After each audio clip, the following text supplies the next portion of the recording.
السلام علیکم ورحمۃ اللہ وبرکاتہ۔ جی میں آپ کو حج کا طریقہ بتانے لگا ہوں۔ یہ بالکل سامنے اسٹیپس ہے، بہت آسان ہے جو ہے نا، بالکل بالکل اس میں جو ہے نا انسان کو بہت آسانی سے سمجھ آ جاتی ہے۔ یہ دیکھیں، یہ آپ پاکستان سے گئے یہاں پہ، ٹھیک ہے،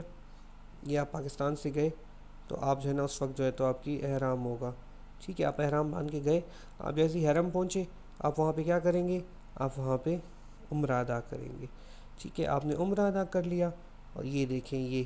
صفا مروہ کر لیا، ٹھیک ہے، آپ نے کر لیا۔ آپ نے اس کے علاوہ جو وہاں پہ جیسے ہی کر کے سر جو ہے گنجا کرا کے اس کے بعد جو ہے تو آپ احرام اپنا ہٹا دیں گے، ٹھیک ہو گیا۔ اب اس کے بعد جب 8 ذی الحجہ جائے گی، ٹھیک ہے، دیکھیں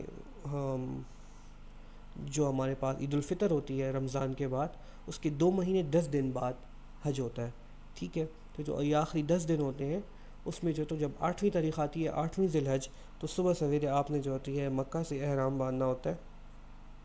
ٹھیک ہے، اپنے ہوٹل سے یا جہاں سے وہاں سے بھی آپ احرام باندھ ہیں، لیکن بہتر یہ ہے کہ حرم جا کے نا وہاں سے احرام باندھا جائے اور وہاں پہ جو ہے نا وہاں سے نیت کی جاتی ہے حج کی، اور اس کے بعد جو ہے تو آپ نکل پڑتے ہیں تلبیہ پڑھ کے، ٹھیک ہے۔ وہ باقی باتیں جو ہے تو انشاءاللہ میں بتاتا رہوں گا، یہ ابھی جو ہے نا جسٹ مثال دے رہا ہوں۔ یہاں پہ آپ آ جاتے ہیں، ٹھیک ہے، اب یہاں پہ آپ دیکھیں یہ ہے مینا کے خیمے، یہاں پہ جو ہے تو آپ قیام کرتے ہیں 8 ذی الحجہ جو ہے تو آپ یہاں پہ قیام کرتے ہیں پورا دن، ٹھیک ہے، اور رات بھی، اور پھر اگلے دن صبح سویرے پھر آپ کو جانا ہوتا ہے۔ یہ دیکھیں یہ جو پہاڑ سے نظر آ رہے ہیں تو یہ عرفات ہے، ٹھیک ہے، یہ اوپر یہ جو جگہ ہے یہ دیکھیں جبل رحمت ہے، ٹھیک ہے۔ تو اب یہاں پہ آپ جو ہے تو آپ لوگ آ جائیں گے جو ہے مینا سے گاڑی پہ آپ آئیں گے عرفات، اور یہ اس کے سارے جو ہے تو آپ کی لوکیشن ہوتی ہیں جہاں پہ آپ کے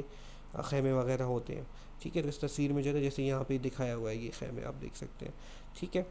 تو یہاں پہ جیسے آپ کے خیمے وغیرہ موجود ہوں گے، وہاں پہ آپ رہیں گے، وہاں پہ جو ہوتی ہے مسجد نمرہ بھی ہے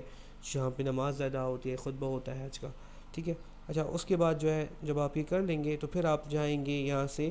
مزدلفہ، ٹھیک ہے، تو یہاں پہ ویسے سمجھے کہ یہ میدان ہے، اور یہاں پہ جو تو آپ کھلے میں جو ہے نا آسمان کے نیچے آپ وقت گزاریں گے، وہاں سے جو ہے تو آپ کنکریاں بھی اٹھائیں گے۔ پھر اگلے دن صبح کیا ہوگا، جب اشراق سے تھوڑا ٹائم پہلے ہوتا ہے نا، یہ بالکل اشراق کا وقت اور نہ اشراق سے تھوڑا سا پہلے وقت ہوتا ہے، وہ دعاؤں کا وقت ہوتا ہے، اسے کہتے ہیں وہ وقوف مزدلفہ، ٹھیک ہے، مطلب مزدلفہ میں ٹھہرنے کا وہ مقام ہے، وہ ضروری ہے۔ جب وہ کر لیں گے تو وہاں سے پھر چلیں گے آپ، ٹھیک ہے،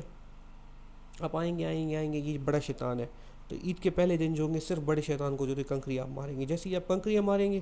آپ نے جو ہوگا اپنے جس بندے کو قربانی کا کہا ہوگا اس کو آپ انفارم کر دیں گے کہ بھائی میں نے جو ہے کنکریاں مار لی ہیں، تو پھر وہ آپ کی جان قربانی وہاں کر لے گا، تو پھر وہ آپ کو بتائے گا کہ ہاں جی آپ کی قربانی ہو گئی ہے۔ جیسے ہی آپ کو آپ کی قربانی ہو گئی ہے، الحمدللہ الحمدللہ، جیسے ہی وہ کہہ رہے کہ آپ کو قربانی ہو گئی ہے، تو آپ نے جو ہے تو آ کے سرگنجا کرا لینا، اور آپ کے احرام کی پابندیاں ختم ہو گئی یہاں پہ، ٹھیک ہے۔ جیسے ہی احرام کی پابندیاں ختم ہوئی ہیں، اب آپ کیا کریں گے، اب آپ وہاں سے سیدھا اپنے کپڑے پہ مطلب جو ہے نا بدل کے آرام بھی کر سکتے ہیں، لیکن بہتر یہ ہے کہ جلد از جلد، ٹھیک ہے، انسان جائے، اور یہاں پہ آپ آئیں گے، یہ حرم ہے، تو حرم میں آپ آ کے طواف کریں گے، صحیح ہے۔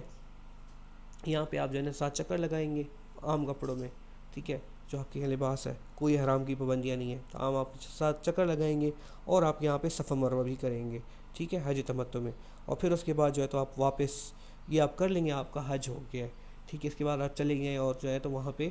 آپ خیموں میں چلے جائیں اپنے واپس، جو مینا کے خیمے تھے،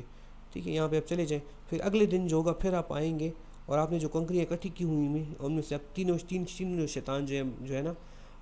کبرا سغرا جو بھی ہے، تو تینوں جو شیطان ہیں ان تینوں کو جو ہے 7 کنکریاں آپ ماریں گے، یہ شیطان شو کر رہے ہیں۔ پھر آپ یہ مار کے اور پھر واپس جو ہوں گے تو آپ اپنے خیموں میں چلے جائیں گے، ٹھیک ہے، اور پھر آپ چلیں گے، پھر اگلے دن آئیں گے، تیسرے دن جو عید کا تیسرا دن ہوتا ہے اس دن پھر آئیں گے، پھر ان کو شیطان کو کنکریاں ماریں گے، ٹھیک ہے۔ اور جو چوتھے دن کی جو رمی ہے وہ سنت ہے، تو اگر آپ کرنا چاہیں تو بھی ٹھیک ہے، نہیں کرنا چاہتے تو بھی ٹھیک ہے، یہاں پہ آپ کا حج ختم ہو گیا۔ اب کیا ہو گیا، اب ایک چیز آپ کی صرف رہے گی، اسے کہتے ہیں طواف وداع، وہ جب بھی آپ پاکستان آ رہے ہوں گے، جب آپ کی جو ہے نا تو اس وقت کی بات ہے، جب اس وقت جو تو پھر آخری جو طواف ہوتا ہے اسے طواف وداع کہتے ہیں، اور وہ جو ہے وہ آپ خانہ کعبہ شریف کے گرد 7 چکر لگائیں گے عام کپڑوں میں، اس میں کوئی احرام کی ضرورت نہیں ہے،